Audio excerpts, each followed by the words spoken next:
దేవుని నామం నిన్ను ఉద్ధరించుగాక. సియోనులోండి యెహోవా నిన్ను ఆదుకొనుగాక.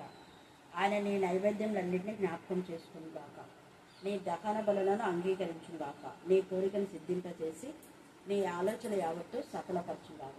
నీ ఆలోచన ఏమంటే అది దేవుడు చేస్తాను. నువ్వు బాగా ఇంకా ఎక్కువగా దైవికంగా ఉంది.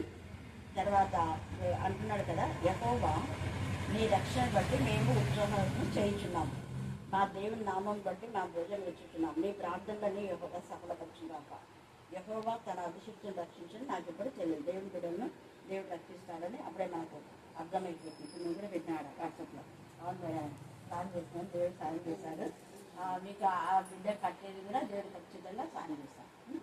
ప్రేమ గల ప్రభా మీకు వందనాలు స్తోత్రం చెల్లించుకుంటున్నాను. ప్రత్యేక రీతిలో ప్రశాంతి విషయంలో కూడా మీరు అద్భుతకారం చేయండి తండ్రి. ఆ అమౌంట్ వీళ్ళు ఏ విధానంలో మా ప్రభ నా తండ్రి ఇండియాలో మీరు కృప దయచేయండి. మరి యొక్క షాపులు కూడా మంచిగా మీరు డెవలప్ చేయండి తండ్రి.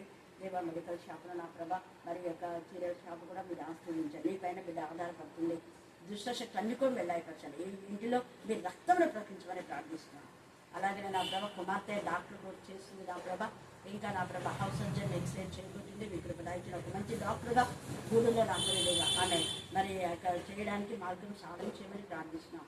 అలాగే నా తండ్రి నా ప్రభ మీరు చాలినంత దేవుడు మీ కృప సమృద్ధిని బట్టి మీ యొక్క నెమ్మది నా ప్రభ సమాధానంతో ఎంత స్తుతించినా కూడా తక్కువే ప్రభా. మీకే స్తోత్రం, మీకే స్తోత్రం, మీకే స్తోత్రం, మీకే స్తోత్రం, మీకే స్తోత్రం. మీ కనికరంగా తండ్రి ప్రభా, మీ కనికరానికి ఎంత స్తుతించినా కూడా తక్కువే ప్రభా. స్తోత్రం. ఇక నా తల్లి మీ ముఖకాంతి ప్రకాశం సాయి విషయంలో కూడా మంచి జ్ఞానం మీకు ఇచ్చినారు తండ్రి.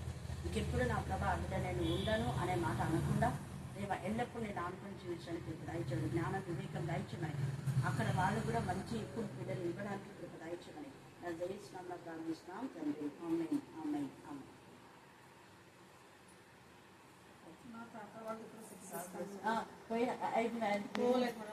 లేదు ఖచ్చితంగా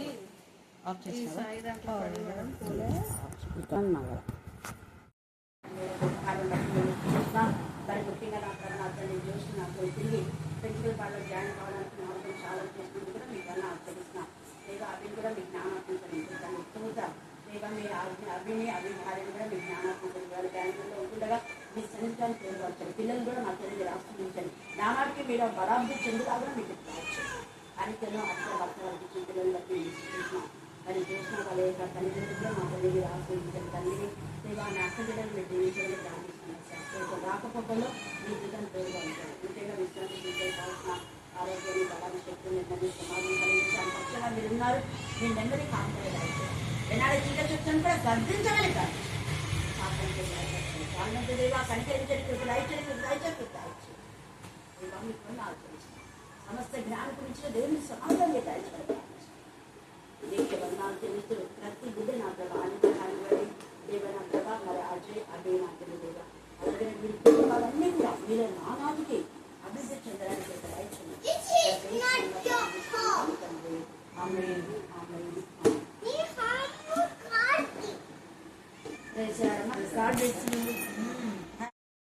నలభై 45 నుంచి 47 వరకు చదువుతున్నాం. లూకా సువార్త 20వ అధ్యాయం 45 నుంచి 47 వరకు. ప్రజలందరూ నిలుచుండగా ఆయన తనను శాస్త్రులను గుర్చి జాగ్రత్త పడుడి. వారు నిలుటంగీలు ధరించుకొని తిరగవచ్చు. సంత వీధులలో వందనములను, సమాజ మందిరములలో అగ్రపీఠములను, బిందులలో అగ్రస్థానములను కోరుదురు. వారు విధవరాండ్ర ఇండ్లను దిగమిగుచు మాయావేషంగా బీగ ప్రార్థనలు చేయుదురు. వారు మరీ విశేషంగా శిక్ష పొందుదురని తన శిష్యులతో చెప్పారు. దేవుడి వాక్యం చేస్తారు. ఒకరి ఎదుట సరైనదిగా కనబడే మార్గం కలదు, కానీ తుదగని మరణకు త్రోవ తీయనని సెలవిచ్చారు. దేవ ఎవరితో నా తండ్రి మరి సొలొమోను నా ప్రభా అనుభవ పూర్తిగా చెప్పిన ఈ లేఖన భాగాన్ని ప్రతి బిడ్డ గ్రహించగల జ్ఞానం కలగచ్చని ప్రార్థిస్తున్నాం. ప్రస్తుత సమాజంలో అనేక మంది ఎవరి బిడ్డలు తండ్రి ఒక మార్గం సరి అయిందని ఎంచుకొని కొన్ని సంవత్సరాలుగా ఆ మార్గంలో ఆ చెడులో నా తండ్రి ఆ పాపంలో జీవించి మరలా ఇంకొక వేరే వాళ్ళని తీసుకుంటున్నారు తండ్రి. అలాగే అనేక మంది నా ప్రభా ఒకరి నుంచి ఒకరిని మోసగించే జీవితం నుంచి విడిపించాలని ప్రార్థిస్తున్నాం. దేవా కనికరించండి, కనికరించండి, కనికరించండి, కనికరించడానికి ప్రార్థిస్తున్నాం. వారు ఎన్నుకున్నటువంటి మార్గం నరుల అగ్ని గంధకాలు కాకముందే దేవా సరైన మార్గంలో, నీతి మార్గంలో, జీవ మార్గంలో, సత్య మార్గంలో, దేవా నీకు ఇష్టమైన మార్గంలో, పరిశుద్ధ మార్గంలో, యథార్థ మార్గంలో దేవా వారి జీవితాన్ని అలవాటు చేసుకోవడానికి, వారి జీవితాన్ని స్థిరపరచబడుగా మీకు కృపాసనం దయచేయమని ప్రార్థిస్తాం. స్థిరమైన మనసులు వారి హృదయంలో కలుగొచ్చేమని ప్రార్థిస్తాం. అస్థిరమైన ఆలోచన నుంచి, అస్థిరమైన మనసు నుంచి విడిపించమని ప్రార్థిస్తాం. కొన్ని సంవత్సరాలు ఒక విధానంలో మనసు మాత్రమే దేవా చెల్లించి మరి ఒక మాత్రమే దేవా సంవత్సరంలో మాత్రమే ఆ మనసు నుంచి ఇంకొక విధానంలో వచ్చే నేచర్ దేవా అది భయంకరమైన అగ్నిలాగా దావాల అగ్నిని గుర్తించి దేవుని భయాన్ని కలుగొచ్చేయమని ప్రార్థిస్తున్నాం. దేవా నీకు ఇష్టమైన నిర్ణయాలు తీసుకోవడానికి జ్ఞానం కలుగొచ్చేది కాక ఇప్పుడు వారికి సరైనదిగా ఉంటుంది. కానీ ఒక తర్వాత నా ప్రభా దేవా అది భయంకరమైనటువంటి నా ప్రభా నరక అగ్ని కందకాలని తెలిసినప్పుడు అప్పుడు పశ్చాత్తాపడడం ద్వారా ఎలాంటి ప్రయోజనము ఉండదు అని జ్ఞానం కలుగొచ్చేయమని ప్రార్థిస్తున్నాం. దేవా మీకే స్తోత్రం, మీకే స్తోత్రం, మీకే స్తోత్రం, మీకే స్తోత్రం. అనేక మంది ఎవరి బిడ్డలు నిశ్చలబడి జీవితంలో ఉన్నారు. మరి కొంతమందిని మీరు మాత్రమే మీకు ఇష్టమైన పాత్రలుగా మీరు వాడుకుంటారు. వారు ఎవరి జీవితంలో వారి శరీరాన్ని అతని సిలువ వేసుకుంటూ వారి శరీర క్రియలను చంపివేస్తూ ఉంటాయి. చెప్పండి, కొంతమంది మాయా వేషాలు వేస్తుంటారు. పైకి ఒకలాగా లోపల ఒకలాగా ఉంటారు. పైకి ప్రేసలాడని చెప్తారు, లోపల వేరే ప్రేసలాడు ఉండదు. ఏముంటుంది అంటే వీళ్ళది ఎప్పుడెప్పుడు దోచుకోవాలా అనేది అనమాట. అన్ని దేవునికి విరోధమైనటువంటి ఆలోచన. లేదా కొంతమంది ప్రైజలాడని ఇళ్ళకి పోయినప్పుడు ప్రైజలాడని చెప్తారు. ఎందుకు ప్రైజలాడని చెప్తారంటే ఆ ఇంట్లో వాళ్ళు ఎంత ఇస్తారో ఏమో, ఎంత ఇస్తారో లేదు అనేది, వీళ్ళు దర్శించాలన్నా వద్దా, వీళ్ళు డబ్బులు ఇస్తారు కాబట్టి వాళ్ళు ఇంట్లో పోదాంలే అని అనుకుంటుంటారు. నేను అందుకే పిలిచిన ఇళ్ళకు చాలా మటుకు పోను. కానీ వస్తుండే అదే నేను వచ్చేటప్పుడు విశ్రాంతి నిజం తెలిసింది. చాలా దేవుడు నిజంగా అదే విషయంలో ఎంత అద్భుతం చేస్తున్నారు. అలాగనే ఉదయం లక్ష్మి చాలా బాధపడింది నిన్నటి వరకు కూడా. కానీ నిన్న అంటే మధ్యాహ్నం వరకు బాధపడింది. మధ్యాహ్నం తర్వాత వాళ్ళ కొడుకు ఏం పర్వాలేదు, నేను అక్కడ ఉంటానులే మమ్మీ అన్నాను. 1,00,000 వేస్టేజ్లో వేయడమని బాగా ఏం చేసింది. అక్కమ్మక్క కూడా నేను చెప్పాను పేరు కూడా ప్లే చేయండి, అక్కమ్మక్క కూడా ప్లే చేసింది.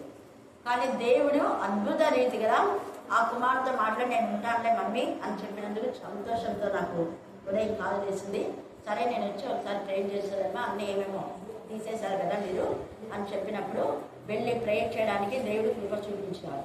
దేవుడి నామములకు మహిమ కలుగుగాక. వాక్యం చెప్పేటప్పుడు ఎవరు మాట్లాడదు. హల్లెలూయా హల్లెలూయా హల్లెలూయా హల్లెలూయా అంటే పైకి ఒకలాగా. ఇంకొకటి ఇప్పుడు రోజుమని వాక్యం చెప్పింది, చెప్పేటప్పుడు విన్నారు. ఏం చెప్పింది ఆమె వాక్యం? అతిక్రమంలో దాచిపెట్టేవాడు వర్ధిల్లాడు, ఆత్మలో ఎలాగుండాలంట? కప్పటం లేకుండా. ఆత్మలో ఎవరైతే కప్పటం లేకుండా ఉంటారో వాళ్ళే ధన్యుడు. గుర్తుపెట్టుకోండి, ఆత్మలో కప్పటం లేని వాడు ధన్యుడు. అలాగనే అతిక్రమములు దాచిపెట్టకుండా ఏం చేయాలంట? వాటిని ఒప్పుకోవాలి, విడిచిపెట్టాలి, ఇక మీద చేయకూడదు. ఎవరైతే ఒప్పుకుంటారో వాళ్ళు ధన్యుడు. ఒక విధానంలో నేను ఓపెన్గా మాట్లాడుతున్నా. ఇప్పుడు అతిక్రమంలో ఒప్పుకోవాలని చెప్పారు. చాలా మంది ప్రపోజల్ చూస్తుంటారు. ఎన్ని ప్రపోజల్స్ అంటే అన్ని చూస్తుంటారు. ఇంకా కొంతమంది ఒక వ్యక్తిని ఇష్టపడతారు, వాటితో సరిపోకపోతే ఆ పిల్లతో సరిపోకపోతే దాన్ని వదిలేస్తారు, మళ్ళీ ఇంకోని మళ్ళీ ఇంకోని. ఇలాగా ఎంతమందితోనో వాళ్ళు యాక్ట్ చేసి వేషధారణ చేసి ఎవరినో ఒకరిని పెళ్లి చేసుకునేటప్పుడు ఎంత బుద్ధిమంతులా ఉంటారు. పెళ్ళైనాక బండారం బయటపడి మళ్ళీ ఏమవుతుంది? అది విచ్ఛిన్నమే. అది పెళ్లికి ముందే చెప్పొచ్చు కదా. చెప్పాలి. చెప్తారా ఏమంటారు పెళ్లి గురించి? పెళ్లి గురించి చెప్పమ్మా, అదే చెప్తుంది. చెప్పు త్వరగా. పెళ్లి చేసేటప్పుడు ఒక మాట మాట్లాడతారు కదా. నేను చెప్తా కొంతమందికి, మీరు కవర్ చేసి ఎందుకు అట్లా పెళ్లి చేస్తున్నారు అంటారు. అప్పుడు మీరు అంటారు, ఏమంటారు? ఏమి ఎప్పుడు చెప్పు సలమి. అది కరెక్ట్ చెప్పింది సలమి. దేవుని బిడ్డ 100 అబద్ధాలు ఆడు కూడా పెళ్లి చేయాలంట. 100 అబద్ధాలు కవరింగ్ వాక్యంలో ఉందా? లేదు. అది అన్యులకు సరిపోతుందేమో. కానీ దేవుని పిల్లలు 100 అబద్ధాలు కాదు కదా. నువ్వు ఒక్క అబద్ధం కవర్ చేసినా బతుకులో ఎప్పుడైనా బయటపడుతుంది. వేషధారణ అదే మాయావేషం. మనం ఇప్పుడు చూసింది ఈ మాయావేషంలో ఎవరెవరు ఉన్నారంటే మ్యారేజ్ బ్యూరోలు ఉన్నారు, మాయావేషంలో శాస్త్రాలు ఉన్నారు, పాస్టర్లు ఉన్నారు, కొంతమంది పెద్దలు ఉన్నారు కదా. వీళ్ళంతా ఏం చేస్తారు? వాళ్ళ యొక్క బ్యాక్గ్రౌండ్ ఎంత బలహీనంగా, ఎంత బాగలేకపోయినా, ఎంత చెడ్డగా ఉన్నా కూడా మంచి పిల్లలు అంటున్నారు. ఎందుకంటే మాకెందుకు వచ్చింది టీచర్ అంటారు. మళ్ళీ మనకెందుకు వచ్చిందే టీచర్, అలా చేయకూడదు. మీరు ఇతరుల జీవితాలతో ఆడుకోకూడదు. తెలిసిన తర్వాత, ఎందుకంటే నాకు తెలిసిన చాలా మంది విడిపోయినారు కాబట్టే నేను ఈ మాట మాట్లాడుతున్నా. ఇలా విడిపోయిన వాళ్ళు ఎవరు అంటే వాక్యం చెప్పేవాళ్ళు, ప్రార్థన చేసేవాళ్ళు, పాడేవాళ్ళు, సేవకులైన వాళ్ళు కూడా కవరింగ్ ఇచ్చేసి పెళ్లి చేసుకున్నారు. పెళ్ళైన తర్వాత విడిపోయారు. నాతో మళ్ళీ చెప్తుంటారు, అక్క వాళ్ళు ఇంతనే చూడక అంత పెద్ద బిడ్డచ్చా ఆ సేవకుడు విడిపోయినారు మీకు తెలుసా అని అంటున్నారు. నేను ముందే చెప్పినా కదా, వినారు, మీరు చెప్పిన మాట వినారు. ఎంత మంచిగా ఉండాడక్క, అసలు ఎంత నిజంగా ఎంత అమాయకుడో అన్నట్టు నటించిన అంటే నట నా వేషధారణ. ఆ పిల్ల ఎంత బుద్ధిగా ఉంది అనుకున్నాము. తల కూడా ఎత్తకుండా పోయేది కాలేజీకి. తర్వాత తల ఎత్తిండదు, ఎక్కడ ఎత్తాను అక్కడ. ఇప్పుడేమో తల దించుకునేలా చేసింది. ఎక్కడ తల ఎత్తాలో అక్కడ తల ఎత్తింది. ఇక్కడనేమో అందరిని చూసేలా తల దించుకునే పోయింది. కానీ ఎక్కడ ఎత్తాలో అక్కడ ఎత్తింది, తర్వాత ఎక్కడ దించాలో అక్కడ దించేసింది. కుటుంబాలు వంశాలు వద్దు వేషధారణ. దేవుడు ఈరోజు వాక్య క్రమంలో మనకి మాటిస్తున్నా అంటే మనం చాలా యథార్థంగా ఉండాలి. దేవుడి యొక్క విషయంలో, ముఖ్యంగా మన యొక్క లైఫ్ సెటిల్మెంట్ విషయంలో కానివ్వండి, ఉద్యోగ విషయంలో కానివ్వండి. అందుకే నేను చెప్పేది, 10th అయిన తర్వాత పిల్లలకు తల్లిదండ్రులు ఇచ్చేటటువంటి ఎంపికలు అన్నీ కూడా మనం రైట్ వేలోనే ఉండాలి. రాంగ్ వేలో ఉంటే లైఫ్ అంతా పాడైపోతుంది. ఇక్కడ ఇది ఒక ఈ లోక సంబంధమైన విషయమే, జీవితాల విషయమే నేను మాట్లాడినా. ఇక్కడ కొంతమంది సేవకులు ఏం చేస్తున్నారంటే వాళ్ళు మాయావేషాలు వేయటానికంట ఏం చేస్తారంట, బాగా చొక్కాలు ధరించుకుంటారంట. ఏంటి, నిలువు టంగీలు అంటే తల నుంచి అంటే ఇక్కడ నుంచి కింది వరకు పాదములు కలపకుండా ఎంత బాగున్నారు అబ్బా, నిజంగా ఎంత భక్తిగా ఉన్నారు. తెల్ల టంగీలు వేసుకున్నారు, కానీ నల్లటిది ఇది కట్టింటారు. ఏమంటారు, గట్టి ఉంటుంది కదా, చూసినారు మీరు? తెల్లటి క్యాసెట్ వేసుకుంటారు, నల్లడి. నేను అంటే ఎందుకు నల్లది కట్టినారు వాళ్ళు, వేసుకుంటే ఎక్కడ నల్లది కట్టినట్లేదే మరి, ఎందుకంటే వాళ్ళకు వాళ్ళు ముగించుకున్నారు.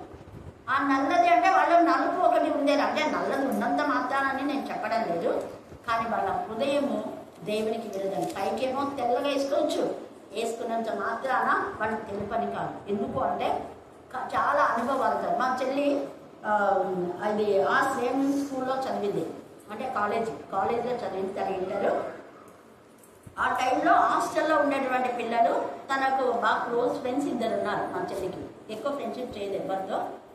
వాళ్ళు ఎలాగ ఫ్రెండ్షిప్ చేసిందో మనకు తెలీదు. అయితే అందులో ఈ ఇద్దరు పిల్లలు హాస్టల్లో మా చెల్లి ఒక్కతే బయట నుంచి వెళ్ళారు అనమాట. వాళ్ళు వాళ్ళ యొక్క హాస్టల్లో వాళ్ళ యొక్క పరిస్థితులన్నీ మా చెల్లితో చెప్పేది. ఈ పిల్ల ఊరుకున్నప్పుడు నాకు వచ్చి చెప్పేది. నేను ఊరుకుంటాను, అసలు ఊరుకోను. వాళ్ళతో జాగ్రత్తగా ఉండిపోకండి, వాళ్ళు మంచిగా నప్ప అని చెప్పింది. సరే అయినా కూడా నువ్వు వాళ్ళతో జాగ్రత్తగా ఉండు అని చెప్పారు.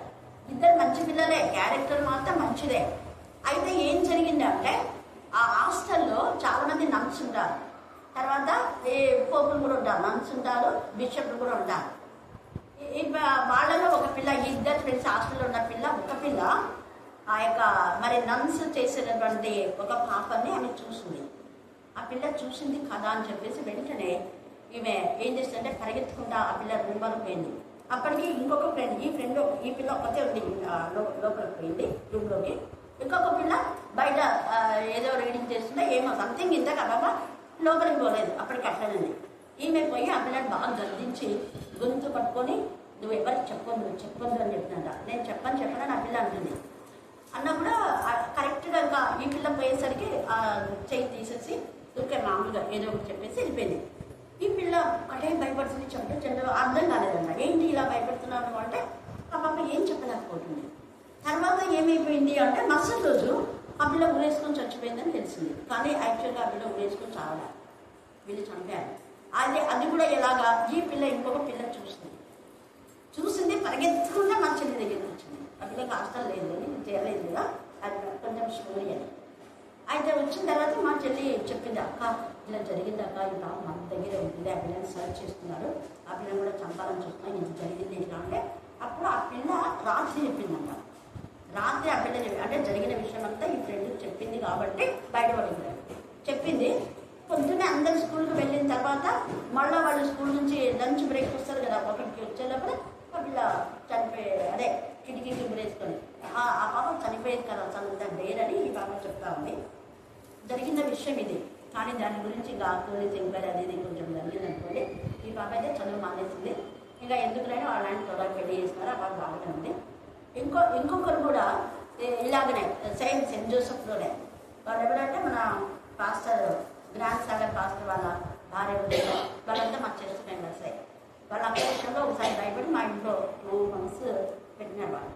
ఎందుకు నేను చెప్తున్నా అంటే చాలామంది పైకి మంచి వాళ్ళకి కనపడతారు, లోపల ఇలాంటి నీచమైన మనస్తత్వాలు ఉంటాయి. అందరు చెప్పలేదు, అందరు చాలా మంచి మనసున్నారు. చాలామంది దేవుని ఎందుకు భయభక్తి గల బిషప్లు ఉన్నారు. నేను రామదుర్గంలో పనిచేసినప్పుడు ఆ బిషప్ చాలా మంచివాడు. నాన్న ఫాదర్ అని చెప్పి తెలిసి కెథలిక్ వాళ్ళు వేరే వాళ్లకు ప్రబల్లో ఇవ్వరు.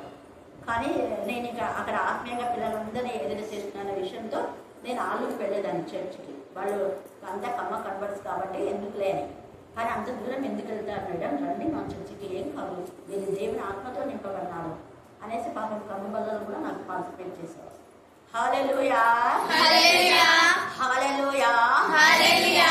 అందుకనే నిలువు టంగీలు వేసుకున్న వాళ్ళందరూ అలాంటి వాళ్ళని చెప్పడానికి లేదు, కానీ వాళ్ళలో కొందరు ఇలాగా ఉంటారు. కాబట్టి మనం ఎవరిని కూడా ఒంటరిగా ఉన్నప్పుడు వీళ్ళని అలౌ చేయకూడదు. అది ఇక్కడ తేటగా మాట్లాడుతున్నాం. వీళ్ళు ఎక్కడికి పోతారంట అంటే విధవరాళ్ళ ఇళ్ళకంట. తేటగా దేవుని వాక్యము విధవరాళ్ళు అంటే ఎవరు, వాళ్ళకి భర్త ఉన్నాడు కాబట్టి అలాంటి వాళ్ళను మధ్య పెట్టి భ్రమ పెట్టి వాళ్ళకి ఏదో ఒకటి, నువ్వు బాగా కాంకలిస్తే ఆశీర్వదించబడతావు, లేక టీవీకి స్పాన్సర్ చేసి ఆశీర్వదించబడతావు. ఆమెకి ఇంకా ఎవరు చెప్పి గద్దించే వాళ్ళు లేరు కాబట్టి ఎంతంటే ఎంత డబ్బులు ఇచ్చుకుంటున్నారు. అలాగా చెప్పి కొందరు వశపరుచుకునే వాళ్ళు కూడా ఉంటారు. అందుకని ఇక్కడ వాళ్ళ విషయమే మీరు చాలా జాగ్రత్తగా ఉండండి. ముందే యేసయ్య చెప్తున్నాడు. 45 వచ్చిన చదవండి, లూకా 20:45. ప్రజలందరూ ఇప్పుడు అందరు వినేటప్పుడు చెప్తున్నాడు. ఇక్కడ ఒక్కొక్కరికి కొన్ని యేసయ్య శిష్యులకు మాత్రమే చెప్పాడు. అందుకనే నేను ఎందుకు ఇప్పుడు మీ అందరూ ఎదురు చెప్తున్నా అంటే ఇవి అందరు వినాలని. అందరు వినేటి కొన్ని ఉంటాయి, వ్యక్తిగతంగా చెప్పేవి కొన్ని ఉంటాయి. కొంతమంది అందరిలో ఎందుకు చెప్పాలా అని అన్నారంట ఒక ఆయన. అంటే లక్ష్మికి మీరు మోసం చేయొద్దంటే అన్ని రాళ్ళకి చేయడం మంచి కూడా అంటే ఆ మేడం పోయి చెప్పాలా మా గురించి, మేడం అందరూ చెప్పిందంటే అందరూ చెప్తేనే మిగతా వాళ్ళు ఏమైపోతారు, జాగ్రత్త పడతారు. హల్లెలూయా హల్లెలూయా హల్లెలూయా. లేదంటే మీ వాళ్ళు చూడు, మీ వాళ్ళు ఫీజులు ఎగ్గొడుతున్నారు, మీ వాళ్ళు ఇక్కడ బాకీ చేసి అక్కడ అంగట్లో బాకీ కట్టారు, ఇంకెక్కడంటే ఇక్కడ బట్టల షాప్లో బాకీ కట్టారు, ఇంకా ఇక్కడ బంగారు షాపులో బాకీ కట్టారు.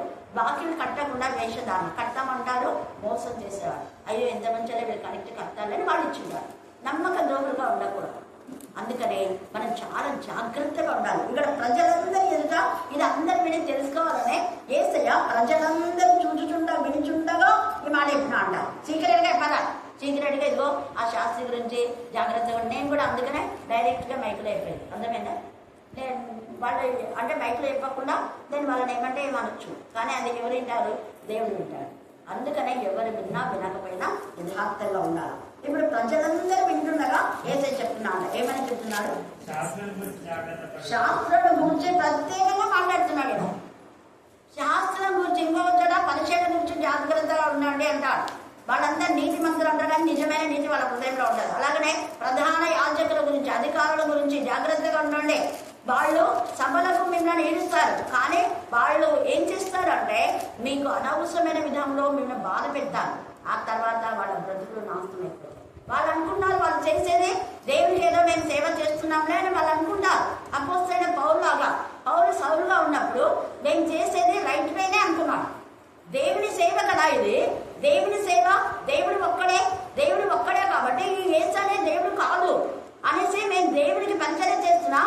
దేవుడు కాదు అనే వాళ్ళందరినీ మేము చంపేస్తున్నాం అంటే దేవుడు ఒక్కడే కదా. ఆ వేళ వాళ్ళకు అది రైట్ వే అనిపించింది. అంతవరకు ఎప్పుడైతే యేసయ్య నువ్వు నేను హింసించుచున్నటువంటి యేసు అని చెప్పాడో అప్పుడు తనది రాంగ్ వే అని తెలిసింది. అంతవరకు తెలియదా? అంతవరకు మేము దేవుడి పనే చేస్తున్నాం అనుకున్నాం. చాలా మంది ప్రస్తుత సమాజంలో ఈ యొక్క ప్రధాన యాజకులు కానీ, సంఘ పెద్దలు కానీ, సంఘంలో పరిచయం చేసే వాళ్ళంతా వారు చేసే అవివేక పనులు అది యథార్థంగా ఉందిలే, మేము చేసేది సరిలే అనుకుంటాం. తీర్పు దినమందు దేవుడు అడుగుతాడు, అది నీకు సరిగా ఉంది, తర్వాత నరక అగ్ని గంధకాలను నడిపిస్తారు. వాక్యానుసారంగా సరిగా ఉందా లేదని సర్చ్ చేసుకోవాలి. ఎందుకంటే కొంతమంది ఏమో స్త్రీలు మాట్లాడకూడదు అంటారు, కొంతమంది ఏమో స్త్రీ ముసుగు వేసుకోవాలంటారు. ముసుగు వేసుకోవాలి అనేవాళ్ళు మాట్లాడు. మళ్ళీ స్త్రీ బైబిల్ స్టడీ తీసుకొచ్చునా అంటారు. స్త్రీ బైబిల్ స్టడీ తీసుకొచ్చునా అని చెప్పేవాళ్ళే మళ్ళీ స్త్రీలతో బైబిల్ స్టడీ ఇప్పిస్తుంటారు. అర్థమైందా ఇప్పుడు? అది అందుకనే అవివేకులు వాళ్ళు ఎలాగో అంటే వాళ్ళు పైకి భక్తి కలిగిన వాళ్ళే ఉంటారు. వాళ్ళు చేసేది కరెక్ట్ అని వాళ్ళు అనుకున్నారు, కానీ దేవుడు లెక్క అడుగుతారు. అందుకనే వాళ్ళ గురించి జాగ్రత్త పడి అంటున్నాడు. వారు నిలువు కన్య ధరించుకొని తిరగవచ్చు. సంత వీధులలో ఏం కావాలంటే వాళ్ళకు వందనమ్మలు. ఎవరైనా పొరపాటున ప్రైజ్లాడని చెప్పకపోతే వాళ్ళని చూడు అసలు ప్రైజ్లాడే చెప్పాలి. సలం మొక్క గ్యాంగ్ కదా వాళ్ళని, అందుకే వాళ్ళకి గర్వం. అంటే సలం మొక్క గ్యాంగ్ అయితే గర్వమా? దేవుని పిల్లలు కాబట్టి తల వంచరు వాళ్ళు, తల ఎత్తుతారు. వాళ్ళు తల వంచరు. ఎవరికి? దేవుని దగ్గర ఎత్తుతారు, పరిశుద్ధుల దగ్గర ఎత్తుతారు. నేనంటా ఎవరైనా పలాని వాళ్ళకు చాలా ప్రౌడ్ ఉంది, ప్రౌడ్గా వాళ్ళు రెస్పాన్స్ ఇస్తుంటారంటే వాళ్ళ ప్రౌడ్ కాదు, అది పరిశుద్ధులకు సరైన ఆన్సర్ ఇస్తారు. అపవాది సర్ప సంతతికి సరి అయినటువంటి చెమటిస్తారు అన్నారు. హల్లెలూయా, హల్లెలూయా, హల్లెలూయా, హల్లెలూయా. యేసయ్య వీళ్ళు పెద్దలు కదా, వీళ్ళు యాజకులు కదా అని వాళ్ళని ఎవరిని ఎలా గౌరవించాలో అలా గౌరవించారు. వేషధారణ ఎక్కడ గౌరవించలేదు. వేషధారణ పాపాన్ని కప్పు పెట్టుకునే వాళ్ళని గౌరవించినట్టుగా లేఖన ఆధారాలు లేవు. అందుకని ఇక్కడ ఏమంటున్నాడంటే చూడండి, సంత వీధులలో వందనములను, సమాజ మందిరంలో అగ్రపీఠములను, విధులలో అగ్రస్థానంలో కోరుదురు. వారు విధవరాండ్ల ఇండ్లనుండ. ప్రత్యేకంగా రాస్తాడు ఈ మాట. ఇది బాగా చదివి ధ్యానం చేస్తే మీకు అర్థమవుతుంది. విధవరాండ్ల ఇండ్లను ఏం చేస్తాడు వాళ్ళు? దిగమింగుచు. ఎంత తేజగా రాస్తున్నారు అంటే ఈ యొక్క అప్పట్లో ఏంది, ఇప్పటికి కూడా ఉంది. చాలా మంది దైవజనులు అనేవాళ్ళు విధవరాళ్లతో పాపం చేస్తున్నారు. మీకు తెలీదు, నాకు తెలుసు కాబట్టి చెప్తాను. విధవరాళ్లతో పాపం చేస్తూ మళ్ళీ ఏమని చెప్పినారు తెలుసా? ఒక వ్యక్తి పేరు చెప్పాను, రేపు మనకు స్పీకర్గా వచ్చే ఆమె కూడా తెలుసు. ఆమెకి ఇంకా కొంతమంది నాతో చెప్పారు. దేవుడే చెప్పాడు నాకు, దైవ సేవకులను ఆనందపరచాలని చెప్పాడు కదా, కాబట్టి ఏం పర్వాలేదు, నువ్వు వచ్చేసాయి.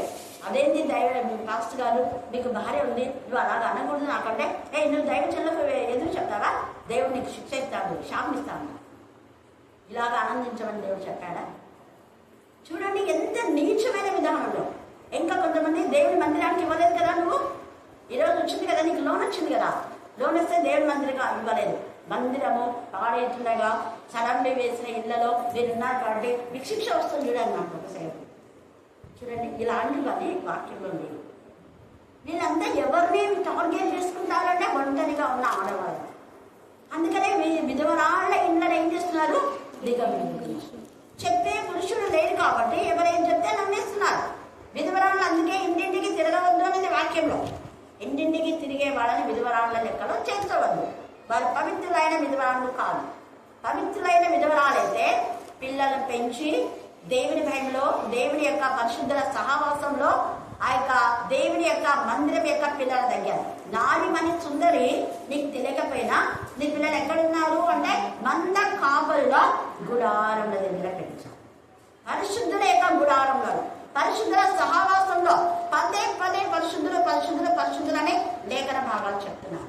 ఇలాంటి వాళ్ళు తప్పును సమర్థించే వాళ్ళు ఉంటారు కాబట్టి చాలా జాగ్రత్తగా ఉండాలి. అందుకే వాళ్ళు మాయావేషంగా దీర్ఘ ప్రార్థన చేదురు, వారు మరీ విశేషంగా శిక్ష పొందుదని తన శిష్యులతో చెప్పాను. శిష్యులతో కూడా అన్నారు, మీరు కూడా రేపు దైవజనులు అయిపోతారు, జాగ్రత్తగా ఉండాలి. పూర్వపాలన కూడా విధవరాళ్ల ఇళ్ళ దగ్గరికి పోతుంది అని నేను ఖచ్చితంగా ఒంటరిగా ఉన్న స్త్రీల పరిశుద్ధంగా చూడాలని పదే పదే పత్రికల్లో పౌలు రాస్తాడు. యేసయ్య కూడా అందుకనే యేసయ్యతో చాలా మంది ఉన్నారు, కానీ వాళ్ళు భక్తిగా పవిత్రంగా వాళ్ళు యేసయ్యను ఆరాధించారు. హల్లెలూయా, హల్లెలూయా, హల్లెలూయా, హల్లెలూయా. తమ పూజ భార్య అయినటువంటి మన యోహన్న వాళ్ళు వాళ్ళ భర్త ఫ్యామిలీస్తో యేసయ్యను వెంటాడారు. లాజరు వాళ్ళ యొక్క అక్క చెల్లెలు కలిసి, ఒట్టి అక్క చెల్లెళ్ళే కాదు, తమ్ముడితో కలిసి, అలాగా వాళ్ళ భర్తలుండే భర్తలతో కలిసి దేవుని కనపరచాలి. హల్లెలూయా, హల్లెలూయా, హల్లెలూయా, హల్లెలూయా. మనం అందరం అందుకనే అయితే నిజంగా బలహీనులైన వారికి మనం సరైన విధానంలో వాళ్ళ ధైర్యపరిచే వారంగా ఉండాలి. బలహీనులు అనే మాట మనం చూస్తే సామాన్యంగా మనము న్యాయాధిపతులు 6వ అధ్యాయంలో గిద్యోను ఏం చేస్తున్నాడు? తన బలహీనతను ఆచారాలు చేసుకొని గోధుమలను దుల్లగొట్టుకుంటుంటే దేవుడు బలహీనుడైన గిద్యోను ఏం చేస్తున్నాడు? బలపరిచాడు. విధవరాళ్ళు బలహీనంగా ఉంటే మనం బలపరచాలి. 2వ రాజులు 4లో మరి ఆమె కూడా విధవరాలే. దైవజనుల దగ్గరికి వెళ్ళినప్పుడు మాయావేశంతో నీ దగ్గర ఉన్న నూనె అంతా అమ్మి నాకు సగం తెచ్చి దేవుడిని ఆశీర్వదిస్తాడు అన్నాడా? అన్నారు. అమ్మి నువ్వేం చేయాలా? మళ్ళీ చెప్పండి అందరూ, ఫస్ట్ అప్పు కట్టు. అది అక్కడ వచ్చిన దాంతో మిగతా ఏమేమో చేసుకోవాలనుకోదు. ఫస్ట్ అప్పు కట్టేసాయి. అసలు ఆయన దగ్గర తీసుకురమ్మన్న మాటనే లేదు అక్కడ. కాకపోతే ఆమెకు కృతజ్ఞత కలిగి ఇచ్చింది ఖచ్చితంగా. హల్లెలూయా, హల్లెలూయా, హల్లెలూయా. అలాగనే మనం ఇంకా కొంతమంది చూస్తే ఇక గిద్యోను పరాక్రమం లేని కలిగినటువంటి, నువ్వు పరాక్రమం లేదని లోపల దాక్కుని ఉన్నావా? నువ్వు పరాక్రమం ఉంది నీలో, నువ్వు బలహీనగా కాదు అని దేవుని యొక్క దూతనే బలపరిచి బయటికి తీసుకొని వచ్చి గిద్యోనుతో యుద్ధం చేపించి గిద్యోనుపై విజయాన్ని ఇచ్చినాడు. హల్లెలూయా, హల్లెలూయా, హల్లెలూయా. అలాగని యెఫ్తా కూడా, అయ్యో నేను అలాంటి వాళ్ళు ఇలాంటి వాళ్ళని బాధతో వేదంతో కృంగిపోతున్న సమయంలో దేవుడు యెఫ్తాను వాడుకున్నాడు. యెఫ్తా ఆ యొక్క తన కుమార్తెను మరి బలిగా ఇస్తానని చెప్పి అనుకుంటాడు. అనుకున్నప్పుడు ఎంతగా గుండె పగిలిపోతుంది, బలహీనుడైపోతాడు, చావంతుల వరకు వెళ్తాడు. నేను నా కుమార్తె కంటే నేనే చచ్చిపోతా మీరేమో అనుకున్నంత బాధ. అయితే అప్పుడు కుమార్తె వచ్చి తండ్రిని బలపరుస్తుంది. నాన్నగారు మీరు ఎందుకు బాధపడుతున్నారు? నన్ను ఇచ్చేది దేవునికే కదా, దేవునికి ఆర్జన చేశావు కదా. అది నాజీరు చేయబడ్డం అంటే ఒక విధమైన శారీరకంగా బలి చేసుకోవడమే, శారీరక క్రియలు చంపివేసుకోవడం. ఇంద్రియ నిగ్రహ శక్తి కలిగి పరిశుద్ధంగా చచ్చిపోయే వరకు వివాహం చేసుకోకుండా పరిశుద్ధంగా జీవించడమే దేవునికి బలి సమర్పించడం అంటే. అందుకనే ఆ యొక్క స్త్రీని చాలా మంది బలి అర్పించారా అని అనుకుంటాం. దేవునికి నాజీరు చేసుకుంటాను. ఆమెతో పాటు ఇంకా కొంతమంది చెలికత్తెళ్ళిపోయి మేము ప్రభువా ఎలాంటి పాపం చేయకుండా, ఎలాంటి సమయంలో కూడా నాకు ఆ థాట్స్ కూడా రాకుండా శారీరక క్రియలన్నీ చంపివేసి మమ్మల్ని పరిశుద్ధపరచండి అని పరిశుద్ధత కోసమై తన చెలికత్తెలతో కొండపైకి వెళ్ళి దేవుని దగ్గర ప్రార్థన చేసుకొని 2 నెలలు పర్మిషన్ అడుగుతారు వాళ్ళ.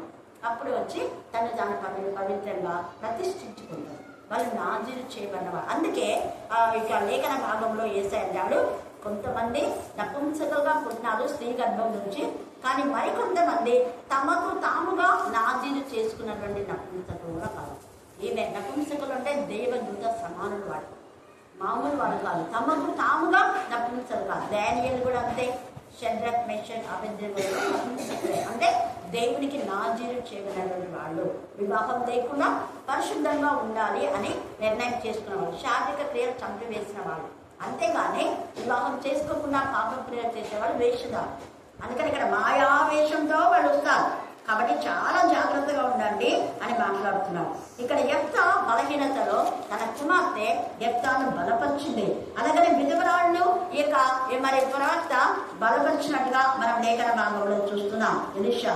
అలాగనే లూకా 13లో బలహీనపరిచినటువంటి వంగిపోయిన నడుము గల ఆ స్త్రీని యేసయ్య ఆమెనే నన్ను స్వస్థపరచని చెప్పలా, కానీ యేసయ్యనే అమ్మ నీ బలహీనత నుంచి నువ్వేమైనా బలపరచబడతావు, నీ నడుము వంగిపోయింది కానీ నువ్వు చక్కగా లేచి నిలవాలి అని చెప్పాను. హల్లెలూయా, హల్లెలూయా, హల్లెలూయా, హల్లెలూయా. అలాగనే 2వ దినవృత్తాంతంలో ఎబ్బేజు ప్రార్థన ఎంత బాగుంది కదా. 4వ అధ్యాయంలో అక్కడ ఎబ్బేజు చేస్తాడు, ప్రభా నేను ఎలాంటి వాడినో నీకు తెలుసు కదా ప్రభా, నేను ఎన్నిక లేని వాడిని ప్రభా, కానీ నాకు సహాయం దయచేసి, నాకు సహాయం దయచేసి నా యొక్క స్థలంని విశాలపరచు ప్రభా, నా ప్రార్థన విను. ఎంతగా దేవునికి ఆక్రందన చేస్తాడు అక్కడ ఎబ్బేజు. మీరు తర్వాత చదువుకోండి ఆ ప్రార్థన దేవునికి ఇష్టం, ఎంత ఇష్టమైపోయిందో. నిజంగా యథార్థంగా చేసిన ప్రార్థన. ఎజ్రా, నెహెమ్యా, దానియేలు, ఎస్తేర్, మొర్దెకై యథార్థంగా దేవునికి చేసిన ప్రార్థన దేవునికి ఇష్టమైన ఇంపైన శ్వాసన యాగమై వాళ్ళ బలహీనతలో ఎస్తేర్ని బలపరిచాడు. మొర్దెకై బలహీనతలో దేవుడు ఈ ప్రార్థన వాళ్ళకి బలం ఇచ్చింది, వాళ్ళకి శక్తినిచ్చింది. రాజు అయితే ఎవరైతే వాళ్ళ శాసనాలు తిప్పి కొట్టే హవా ప్రార్థనలో ఉంది. ఎవరైనా కూడా వాళ్ళ యొక్క మరి కుయుక్తులను వాళ్ళ యొక్క ఎత్తుకు పై ఎత్తు వేసే శక్తి దేవుని వాక్యంలో ఉంది. వాళ్ళు మాట్లాడే మాటలకు సరైన విధానంలో ఖండించే శక్తి వాక్యంలో ఉంది, బుద్ధి చెప్పే శక్తి వాక్యం వాక్యంలో ఉంది, సరిదిద్దే శక్తి వాక్యంలో ఉంది. భయంకరమైన పాపం అనే భూమిలో నుంచి మనం పైకి లేవనెత్తే శక్తి ఈ వాక్యంలో ఉంది. అందుకనే శక్తివంతమైన వాక్యము మనం పఠించి, మనం వాక్యం విని, వాక్యం చదివి, వాక్యం గ్రహించి, వాక్యానుసారంగా జీవించి అప్పుడు వాక్యం ప్రకటించాలి. అలా ప్రకటించిన వాక్యం అనేకులలో రివైవల్ అయి అనేక ఆత్మలు పట్టబడతాయి. లేదంటే ఆ వాక్యం ఎంత చెప్పినా వాక్యంలో పవర్ ఉండదు, వాటి ఒక్క ఆత్మ కూడా రక్షణలోకి రాదు. ఎందుకు ఆత్మలు రక్షణలోకి రాలేకపోతున్నాయి అంటే ఆత్మలో శక్తి లేదు, వాళ్ళ బ్రతుకులే సరిగా లేదు. సరిగా లేని బ్రతుకులతో వాక్యం చెప్తే ఆ వాక్యం కూడా శక్తివంతమైన వాక్యంలో చేయబడదు, నామక వాస్తే. అలాగా కాకుండా మనం దేవునికి ఇష్టమైన బిడ్డలుగా, బలమైన సాక్షులుగా, సాధనాలుగా, క్రీస్తు ఖైదీలుగా, క్రీస్తు సైనికులుగా, క్రీస్తు శిష్యులుగా మనం వాడబడ్డాం. దేవుడు ఈ లేఖన భాగాన్ని దీవించి ఆశీర్వదించుగాక. ఆమేన్, ఆమేన్, ఆమేన్. చివరి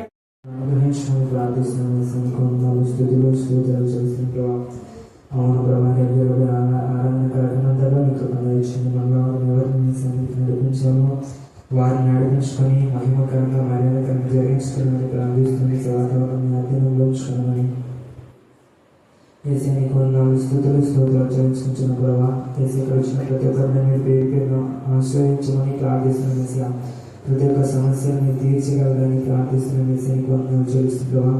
అవును ప్రభా, నీ సన్నిధికి వచ్చిన మీరు ఆశ్రయించమని ప్రార్థిస్తున్నాం. పంట పొలం మీరు ఆశ్రయించమని, వారి చేతుల కష్టాన్ని దాన్ని మీరు ఆశీర్వదింపచేయమని ప్రార్థిస్తూ ఈ చిన్ని ప్రారంభ జీవితాన్ని శక్తిగా నామములో ప్రార్థించాలి వేడుకుంటున్నాం మా ప్రభుత్వం. ఆమేన్, ఆమేన్.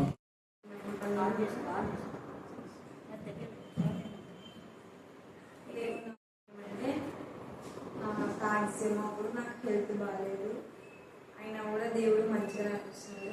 రిజల్ట్స్ వచ్చినాయి, మంచి రిజల్ట్స్ వచ్చినాయి. అయితే ఇంకో బ్లెస్సింగ్ ఏంటంటే ప్రతి ఒక్క సెమ్కి ఇంప్రూవ్మెంట్ దయచేసినాడు అనమాట. ఫస్ట్ సెమ్ కంటే సెకండ్ సెమ్లో మంచి మార్క్స్ ఇచ్చినాడు. సెకండ్ సెమ్ కంటే కూడా థర్డ్ సెమ్లో ఇంకా ఎక్కువ ఇచ్చినాడు. అందులో బట్టి దేవుని పొందరాదు. నా కోసం, మా కుటుంబం కోసం ప్రార్థించిన టీచర్కి, ఈ సహవాసం అందరికి కూడా కృతజ్ఞతలు చెల్లిస్తున్నాను. దేవుడి చిన్ని సాక్ష్యాన్ని దీవించి ఆశీర్వదించారు.